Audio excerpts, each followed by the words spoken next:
Hello everybody, and welcome to the Sovereign Village Project. In all of the drama and the politics of current events, I've been a little wrapped up in that on this channel and haven't really been talking much about community and where we're at with the project. And so I wanted to really do a full comprehensive rundown of what the vision of the Sovereign Village Project is and what it's becoming, because it's really been adapting a lot over time as this channel grows. I started the channel really just a few months ago, and the growth has been just really quick and exponential. And it's turned into incredible things, incredible connections and deep friendships, and real people moving onto the land here in Tennessee. And that's been really cool to watch happen completely organically. The channel really didn't have much point when I started it, other than knowing that I wanted to build a self-sufficient community and to talk about homesteading and talk about how it affects, how the current events have really affect the necessity for homesteading, becoming self-sufficient and sustainable as well. And the idea from the beginning has been a small, simple community rooted in self-sufficiency and sustainability, and nothing that really reinvents the wheel. We're not seeking to create a commune here or lay down a bunch of rules or dictate how people live. What we're seeking to do is find people with like-minded values, those values being self-sufficiency, family, basic Christian ethics and moral codes, sustainability when it comes to the earth and how we treat it, and a desire to really be a blessing to your neighbors and to have them bless you, and to be a part of a functional unit where you educate each other's children and you help build businesses together and you lend tools and expertise to each other. Really just a simple model that's been followed for most of the millennia of the human experience that we've really kind of forgotten about in this modern era. We're in a special time where we have all the advantages of technology, and we have all of the advantage of a global economy, which obviously we've seen has a lot of detriments, but for example, one pro to that is that I can access seeds from around the world. I can access so many perennials and annual seeds from different regions in China and Japan that my ancestors never had access to, that really work well in this climate. Often they don't have natural predators and they're just great. So we're in a unique time when we can do that, and we can go find our tribe and we can build something really awesome and really new, and something that I believe is actually really necessary if we're going to survive with liberty intact in these times.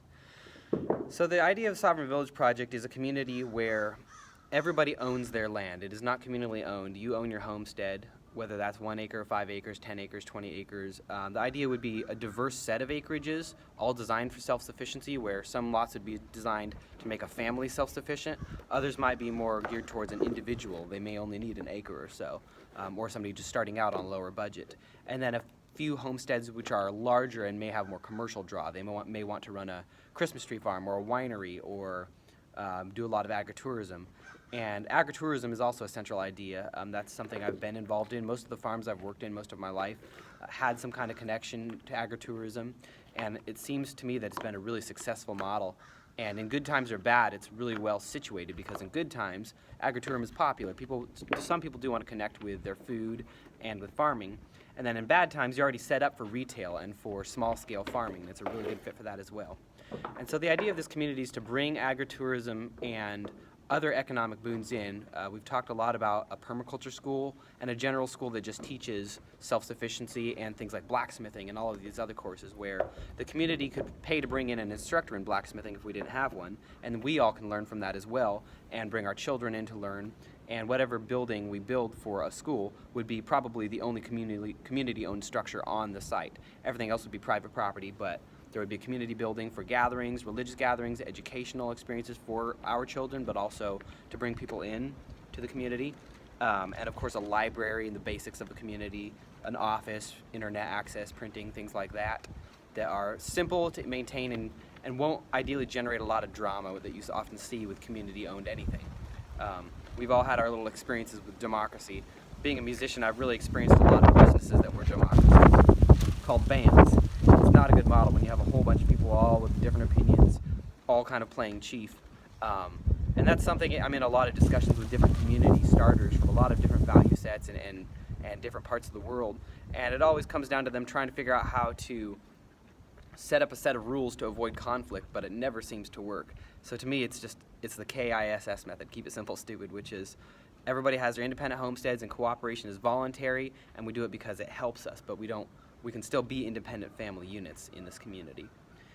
Where we're at in terms of realistically making this happen, right now I'm sitting here at the 5-acre site, which we've talked about subdividing into 2 lots and also adding a couple of cabins for kind of Airbnb and educational experiences. So this lot could host 2 families potentially and more on a temporary basis, but this is certainly not the final site for that. We need really a lot more acreage to do this on any kind of scale. And so we're talking to one person right now who's adjacent to us, about 22 acres, and looking at other lots as well. We tried to make a move on a piece of property in a neighboring county, but that one got bought out from under us. So we're still trying to leverage some of our other assets and get to the point where we can purchase this larger piece of land and build this community. But we're also talking about other ideas, such as partnering with 4, 5, 6 families and going in and buying a piece of land and subdividing it. Of course, that's a lot of moving parts and a lot trickier because that requires a lot of trust between people who may not really know each other. But that's a possibility.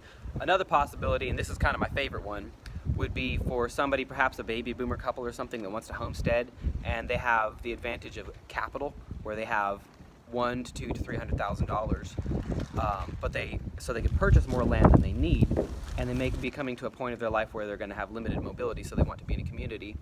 And in that situation, they could purchase a piece of land, and then we would design it around permaculture principles, subdivide it up for them, and then they could sell those lots to like-minded people. And that way there would be no weird legal entanglements or too much trust needing to be involved, because it would be them purchasing the land and then them selling it at a small profit. So they could basically pay for their land for free, get their money back, and surround themselves with the community that they wanted. So these are all the ideas we're pursuing, and a lot of people are reaching out through the Sovereign Village Project website, which is sovereignvillageproject.com. There's a contact form there, and then I added a Join the Sovereign Village Project page where you can kind of list what you're interested in, just throw ideas. This is really a brainstorming time. And I would love to see ideas there, as well as in the comments of this video and others. Already my whole mindset has changed, and the idea is evolving as more people come into this and bring their input and their experiences. So feel free to just throw out your ideas. Let's make this a brainstorming video in the comment section, and continue to send me messages. I'm doing my best to keep up with them. I got a little overwhelmed the past few weeks, so if I'm slow to respond, that's why. But I'm finally catching up with those. But let's trade ideas. Let's figure out how to make this really happen. It's realistic and it can happen. And to me, time is of the essence, because I'm watching the political landscape, and it appears there's going to be a giant land grab. The new administration, under the guise of conservation trusts and such, now that they've collapsed everybody's ability to pay for their farms and their homes, they're going to swoop in and they're going to do a land grab and take all that land under the guise of helpfulness, and probably lock it up for their own uses.